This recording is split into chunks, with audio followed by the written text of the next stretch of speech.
here we have a quite large Gilt bronze Buddha from China, of course, and from the 15th century, not 16th, but 15th century, early Ming Dynasty, probably reign of Yongle or Xuande. And you can see that the gilding is very, very well preserved.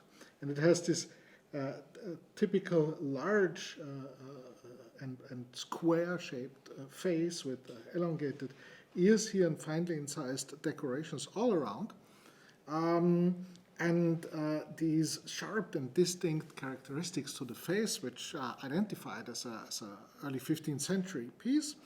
And as many of these, it has also signed. It has a very nice signature, which is incised here, and it identifies the name of the maker, or rather the person who sponsored the craftsman who made this, who cast this bronze, so that it could eventually be given to a temple or a similar facility. And that is quite rare to find on these early pieces. And so fundamentally speaking, this is remarkably well preserved, and for this reason compares quite well with a number of 15th century statues. One is here that sold for roughly 200,000 euros a couple of years back at Sotheby's. Here is one with the gilding much less preserved. You see, it's a lot of the gilt is rubbed off. That's still sold for a remarkable 180,000 euros. The size is identical. It's all figures that have 27 centimeters in size, exactly like this one, both of them.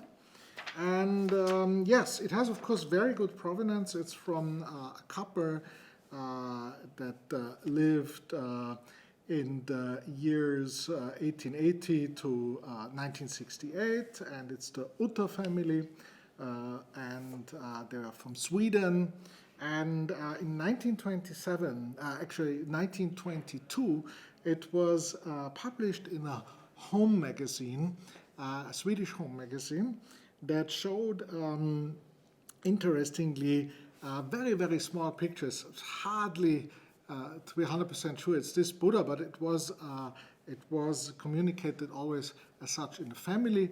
So the family says it is this piece, and it's published in an interior design in Sweden in 1922, which is quite typical for the period. But it is a good testimonial to what extent the Asian and the Buddhist culture penetrated already the European culture 100 years ago. And this extends, of course, to this second piece here, which is also, again, a depiction of Buddha, here with an alms bowl, unlike this one here. But it's made of jade, and it sits on a double lotus base carved from Zitan wood. This is lot number 40 from our upcoming auction. And the reason why I'm showing these two together is because it shows that Buddhist art is not only in bronze, but you can find these in porcelain and in jade and in wood and many other materials. So it's a subject that transcends almost all kinds of materials and cultures in Asia. It's therefore, of course, very important. This Buddha here is from the 17th century, late Ming Dynasty, early Qing Dynasty, maybe early 18th century. It has a lot of ink here all over it, which tells us that it was worshipped and handled, just like I handle it now, by someone who had their hands full of ink, dirty like my gloves from handing all these pieces.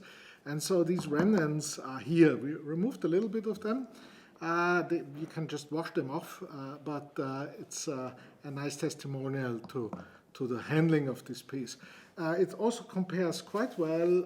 There have been a lot of these Buddhas around, and they sell sometimes for, I would say, outrageously high prices. We can see here 100,000, 105,000, 168,000. We've priced this one quite reasonably at 6,000 starting price, 12,000 euro estimate, which I think it will easily fetch because it's very nice quality in very, very good condition. Has this beautiful polish with these silky matte finish, and this one is a bit more expensive. We priced it at 15 to 30,000, but again, compared to the results that we have seen, this seems to be also quite reasonable, and for this reason we think it will do well. If you want to participate in the auction, it's March 9 and March 10, 2023, here at GalerieZacke in Vienna. Thank you.